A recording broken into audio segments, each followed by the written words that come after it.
Hello, everybody. My name is Benny, and welcome to The Fool's Apprentice. And today we are starting my new series called Tarot Card. What? No, Tarot One Card Study. Oh my God, I'm the worst at these. The Tarot One Card Study series. And we're starting it off with Lisa Papez. Hi, Lisa. How are you doing? How are you? I'm good. I'm good. I thought I'd be a little bit more nervous than I am, but I'm not. I actually even gotten comfortable with making mistakes on camera, so like I just did right now, and I'm like, okay, it's a mistake. We'll go on. Yeah, it's good. Yeah. Yeah, so today we're going to be discussing the Fool card, and I'm really excited. And I did have a gentleman who had taken this card, and then he, was unable to do it. And so I just thought, Lisa started this whole thing for me with the tarot. Aw. Why not have her back on to start this series too? Because I just thought it would be a nice little link to my series. So I'm so glad you said yes. How are things going? Things are great over here. They've been busy, but they're good. Yeah, so this is a really fun series you started. Yeah, I'm really excited with the idea of meeting 78 different people that I normally would never come across. And what I really like is I opened it up for anyone. If you're just in your first week, if you got just a recent deck, if you've been doing it for 20 years, if you have a channel, if you only got Instagram, if you have no social media, I don't care. It's all about tarot. It's about the tarot community. Whoever you are, come on if you want to discuss a card. Yeah, I love the idea. It's a really community building thing, but also you get all of those different perspectives on Mhm. the cards. I think it's a brilliant idea. So I'm excited to see it unfold over time for sure. What's going to be neat is I bought an empty journal to write notes from people's ideas that are very different than mine. So I have like a little guidebook, a community guidebook on the tarot. Oh, That's going that's to be so really cute. cool. I love that. Yeah, yeah. So tell us a little bit about you, Lisa. Social media, big events may be happening right now in tarot for you. All the things. My name's Lisa Papez. I have a YouTube channel here under the same name. My Instagram, I think, is also now at Lisa Papez, and I think my YouTube handle is at Lisa underscore Papez. And I'm on Facebook. I have a Facebook group, Supportive Tarot, that I run, and my Facebook page. Those are my main social media. Hmm. Truly, I mostly, when I'm on social media, hang out in the Supportive Tarot Facebook group. Every other part of my social media, well, and YouTube obviously is my main platform. Everywhere else, I tend to just, I don't know, I'm not great at Instagram. I've never quite fully figured it out. So I kind of just, I'm there, but I'm not really there. It's just a platform that for whatever reason just never quite landed for me entirely. So mostly Facebook and YouTube are the best places to find me. Yeah. And then you recently finished a campaign. Yeah, the Kickstarter campaign closed at the time we're filming. It just closed Yeah. last night. And we had, excuse me, we just my mind is still very full from the whole thing, but we had the campaign was open for like 27 days. My deck Unicorn's Journey Tarot is fully funded, and now I'm starting on the production steps. So there's a lot of work going on right now, but it's really exciting, and there's more decks in the works that I can't wait to start talking more about. But really excited that this one is happening for sure. This was my heart and soul like in a deck. It's like, hey, here's all of me and everything I care about all like sort of in one package. So very exciting, very exciting. It is very exciting. And I can't believe 27 days has already gone by because it feels like So yesterday. fast. It does feel like yesterday. It went so fast. It Yeah. went so fast. So today we're doing the full card. So I am using the Neo Rider. It's a clone because I don't like the original Rider Waite Smith, but it's the exact same image, just different types of coloring. So Hmm. this is the one that I have. Which one did you do? Well, I have the this is by who's this by? It's this back. DeBry, the original Tarot by DeBry. They've kind of like sharpened up the lines and cleaned it up. It's Hmm. really easy to look at. And it's a linen cardstock, so it's just lovely. When this first came out, it was like 13 bucks or something on Amazon. It's much more now, but um it's such a great version of the Rider Waite Smith for a classic for sure. Yeah. So the Neo Rider has like a mustardy, like almost like a more Yes, I muted tone. love. They're much more muted. I absolutely love Yeah, let's hold them. them together. Um, Neil Ryder is actually a series of Oh, clones. They come in all gold, they come in all pink with gilding all over it. Those are a little bit much for me. But this one, this is supposed to be the shadow one, but I just love the color. yeah, Beautiful.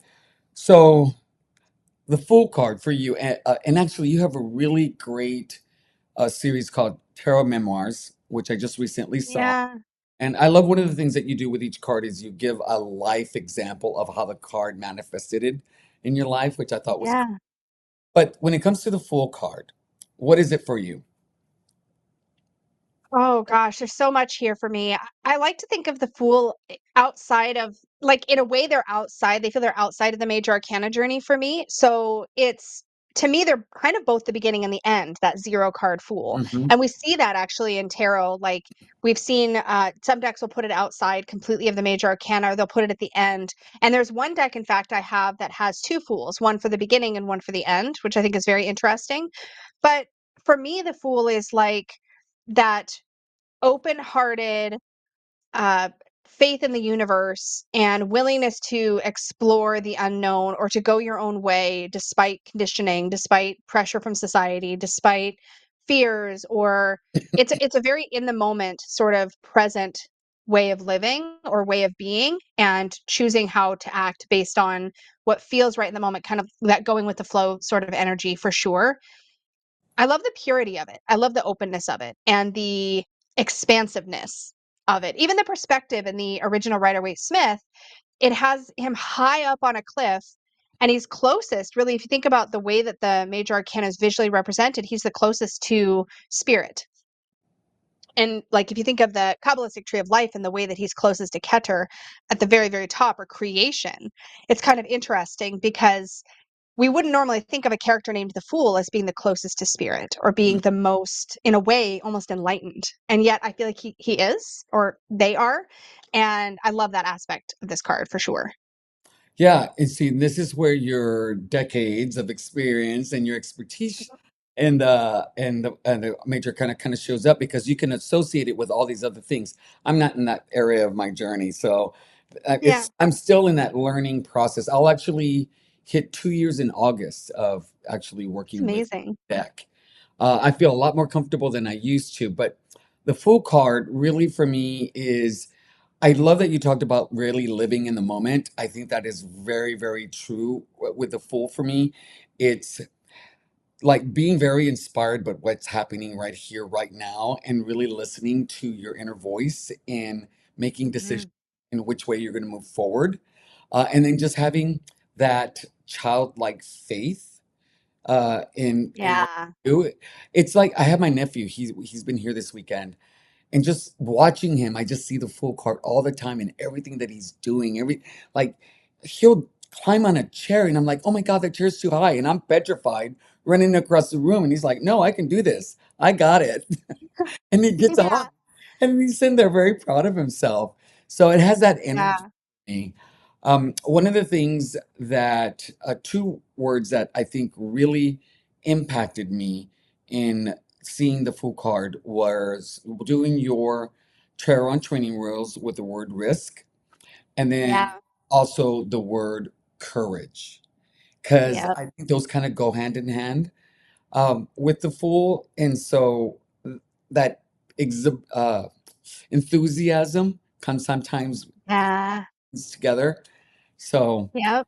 what do you think about the flip side of the full card? The interesting thing about the Fool is that the naming of it actually kind of leans real negative, right? If you think about it, when we talk about somebody being a fool or being foolish, we don't Hmm. typically mean it in a positive sense. And in a way, when I was learning the tarot, I found that a bit of a struggle, because I was like, oh, like my brain just went to, oh, this is somebody being dumb. This is someone being foolish.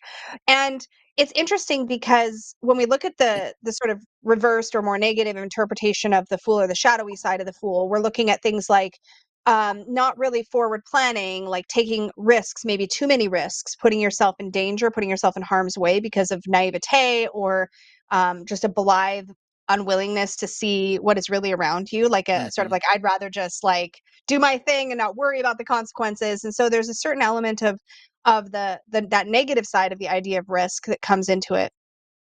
But there, even in that shadowy side, though, I feel like with the Fool, we can still learn from that. We can still learn from somebody who's like, I don't care what anybody else thinks. I'm just gonna do my own thing. But it can be a way out of balance, and you can put yourself into danger.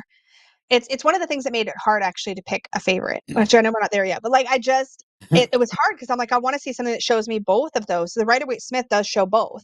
He's like happy, like looking wherever, very open-hearted, but also like literally is about to walk off a cliff. So there's that danger aspect that's present. I think that's what I think of mostly is you can put yourself in harm's way because you're so focused on being open to whatever. Like, oh, everything's fine. It'll all be fine. I see people like this in readings sometimes where if I'm serving a client, sometimes we can be in a place where we want so badly to believe that everything's going to be okay that we don't even do Mhm. the bare minimum to protect ourselves. That's sort of the shadowy side for me. Yeah, it's part of, I agree 100%. It's that thing of, you want to be so optimistic that you have blinders on. Even when Yeah. there is that internal voice that somewhere is saying, I don't know, like it shows up, but you're so focused that you're not going to hear it. Nope. It's like everybody's telling you, this is not a good idea. The universe is telling Yeah. you this is not a good idea. Like your alarm didn't go off when it was supposed to, and you're still going to Yeah. go is that you plan to go.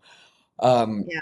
or just not relying on your wisdom and experience. Because even with the Fool card, he is a grown human being with Mhm. experience and wisdom, and not listening Mhm. to that, I think, is also something that can be the reverse part of what the Fool is.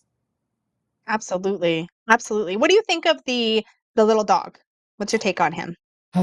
I think I think he plays two parts for me. Like I guess the positive and the negative. The shadow part of it is that he's this excited companion that's going to take this journey with you, but the other Yeah. side, it's this companion that's also going to warn you and let you know like this is not a good idea, or you need to be careful here, or think about it before you take that leap of faith.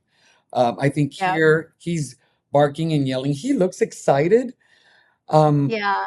and so I think in that moment, if you play this forward, the fool maybe looks down and then realizes maybe he's on the edge. Doesn't necessarily mean he's going to stop, but now he's a bit more Yeah. aware before he takes that final step forward and takes that Yeah. leap.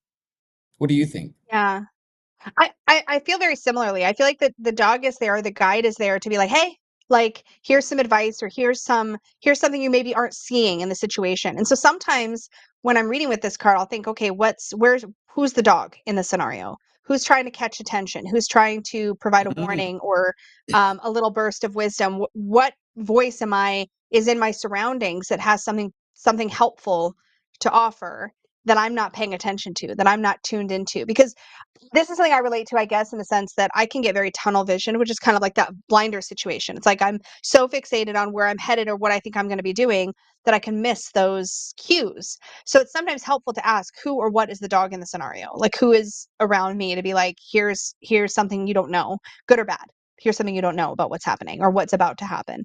So I like the idea that like if you were to play this card forward, that maybe the fool did look down and like listen to the dog and then consider, and then maybe still just made whatever decision.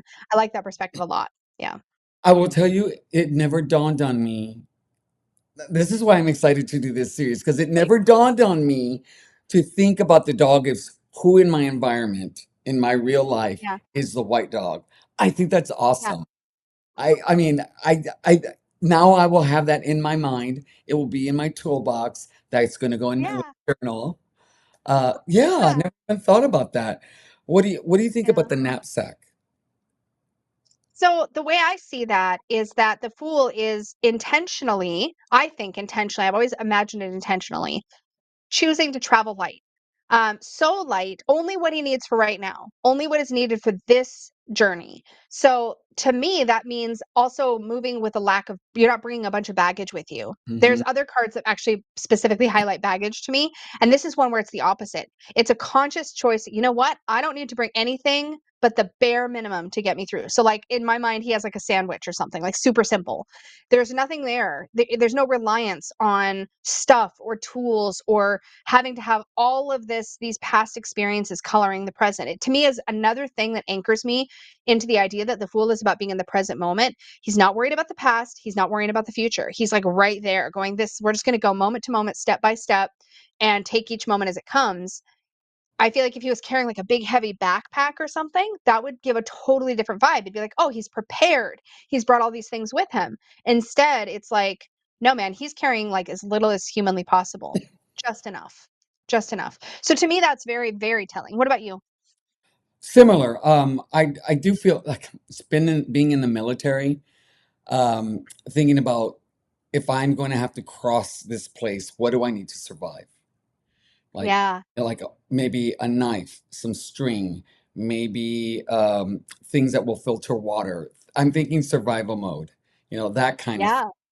Yeah. Maybe at maybe a journal, maybe.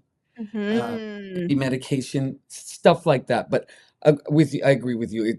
It's something that he will carry, that he will use if he needs it, but nothing that will be distracting, nothing that will be a Yeah. burden.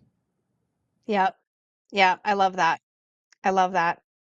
Trying to think if there's any other symbols. The white rose is another symbol to look at or to notice, or whiteness in general is highlighted on the card. I think both in the dog, the rose, and the sun. Hmm. Um, to me, that's like the innocence of the Fool, the innocence that he brings, which is not, I think sometimes we link innocence with youth or with age. And actually, one of the favorite things that it's not on my favorite card, but one of the things I love to see on a Fool is an old Fool, somebody who Oh has yeah. lived a whole bunch of life, but is choosing to be in that place of purity and innocence and open-minded, open-hearted living. There's a saying that I reference a lot called beginner's mind. Have you heard that saying or Yeah, that yeah. that Hmm. yeah. It's a I Zen. love yeah.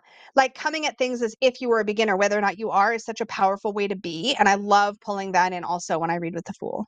Yeah, there's a great book called Beginner's Mind by Thich Nhat Hanh that I think really goes Yeah. well with that idea. Yeah. Um, what's your favorite full card?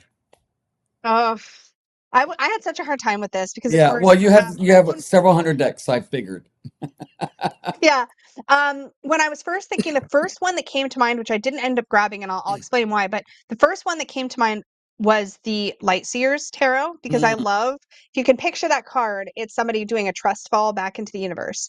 I love that card a lot. It's, again, one of my very, very favorites, but it does lean outside of that neutral space that I like the card to occupy just a slight bit. It's definitely that to me leans a little bit more into the positive, having faith, but the Fool doesn't, to me anyways, always have that complete faith in the universe. I think that character just doesn't need that, if that makes sense. So it's a beautiful thing to lean into it, but I don't think it's required for the Fool. So I chose the Tarot of Oneness Fool.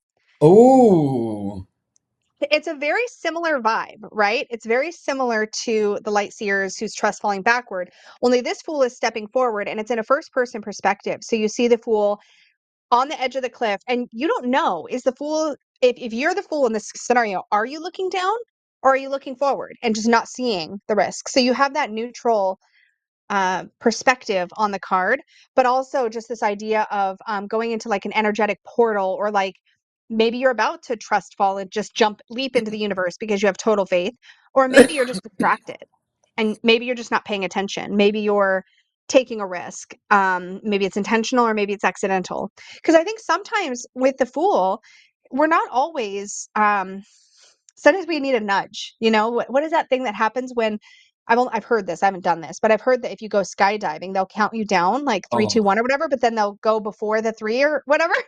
It's like almost sometimes we need a little bit of that. Like we need a yeah. little bit of like external assistance to kind of get us off that ledge. But I like that this takes us either direction. But yeah, it was really a close matchup between this and the Light Seers. Yeah. Well, mine is from the Terra Volatile. Yes. I love this full card for multiple reasons. One is it really gives me a completely different feel from any other full card that I've ever seen, which gave me the first thought of to be a fool sometimes requires you to be brave. And Yeah. that gave me a completely different perspective on it. I also like that this feels very grounded, very earth-like, a lot of pentacle energy. It also feels very masculine, which I really like about Mm, this card. And this card gives me a sense of adventure mixed with risk because this feels like a time of like Christopher Columbus being sent off to the Americas and not really knowing what you're going to go to. You know there's something there, but it's uncharted, it's unknown. There is no story, there yeah. is no backstory, there's nothing. It's just you deciding to go into this vast world, willing to take, Yeah. whatever comes your way, which I think is huge. So I really, really love this. Interesting with this one is that the artists put their cats on here. Oh. Oh, I So love that. and so I like that there's this sense of that the card can be how would I say it, personalized, you know. Yeah. And I like that they did that. Uh, and I like that it can be anything. It can be anything or any woman, anything or anyone. That it doesn't have to be the dog. So it kind of Yeah. breaks outside of like what we're used to seeing. So that Yeah. I love this deck. Yeah. I wanted to love that deck so bad. I just Oh, couldn't get I over it. But know. I It is tried not so hard to colorful. convince It is myself not it's colorful. not me. I know it's not me at all. I love the idea of like having different types of guides visible on the Fool. It's one of the things I look for. I'm always curious what people put there. On my deck, it's a ladybug, which has a personal significance. Yeah. But I love seeing different examples of what that guide can look like. It's interesting because as you were talking about that, I realized that the Tarot of Oneness doesn't actually have a visible guide. It's Mm, kind of open, right? There's nobody there, which is interesting because I've never really thought about that before. When I pull this card, I'm just focused on the action of it. But now that I notice its absence, I'm like, oh, I wonder what stands in for that, or is it just actually pointing out that your view doesn't include? Because I mean, the fool's not looking at the dog. So is this kind of a reference that you're not paying attention to where that wisdom could be coming from? You're not seeing it because you're in that first person perspective. So fascinating to me. yeah. And I love I that. almost picked the spacious tarot because it is first person and you just see the end of the cliff going on to the rest of the world. You don't see the dog, you don't see yourself, you don't see no clothing. So it allows you to completely put yourself in that moment and create whatever Yes. world you want. So that was a close second for me. Is the spacious tarot the one that has the cliff goes to the end? I remember that. But I know there's one where the cliff goes to the end, and then there's almost, if you look closely, the clouds are kind of like steps upward. No, Am no, I making that up? no. I think I've seen that, but I don't think this is this one. No, I don't remember Yeah. clouds with the Now steps. I wonder what deck that was. I wonder what deck that was because that was really Somebody will probably interesting. I remember comment when I saw below. that. Yeah. That's what I love though about looking at the tarot through different people's perspective is every new perspective you get exposed to Hmm. shows you something else about the card if you're looking for that sort of That's shift in your how you thinking. build nuance.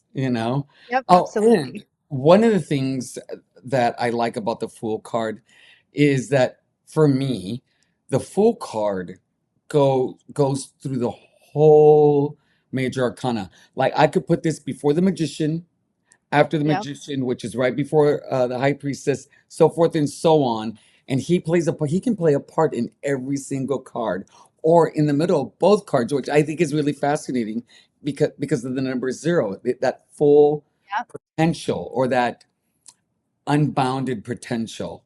Where it's just Yes. it's just there's no border, there's no restriction, nothing. Yep. And then he could do the same thing with each and every card in the minor arcana. I think he's a very, very Yeah. special. Yep. I mean, that's the whole premise, right? Like you can Mhm. take this character and imagine them as the protagonist through the entire tarot. It makes it pretty cool to explore it from that perspective for sure. And I also like that they exist outside of the numbering system of the rest. If we think of zero as outside of the 1 through 78 of the rest of the cards, or however you want to look at those, yeah, it's the same thing. It's like that outside that you mentioned boundless or unbounded potential or limitless potential, and that's definitely to me the energy of the Fool is like anything's possible from that space. You're not tied to a path Mhm. yet. There's an openness. Yeah, and I think that I I'm gonna say I'm not gonna do it, but if somebody's interested, I think it would be neat if somebody took the full card, then put it next to the magician and did a reading, a meaning or whatever, and have the same question all the way through, then put it behind the magician, and then put the high Yeah. priestess, and then read it as a three, and then go forth and forth. I think Yeah. that would take forever though. It would take forever, but that would be cool for sure. Maybe you'll start a series. I don't know, maybe. That would be a daunting one. That would Oh, Lisa, thank you so much for coming on. I really appreciate it. You're welcome. Thanks for having me. Yeah, and see, I learned something new today, which is the white dog is like who's out there that represents this white dog. So this is going to be such a wonderful series for me to experience. I can't wait to watch the rest of it unfold. And thank you for coming by and being the first person on. I really appreciate it. You've been You wonderful. bet. Oh, thank you. It's always a pleasure. All right, everybody. Until next time, my name is Benny, and I am the Fool's Apprentice. Bye, guys.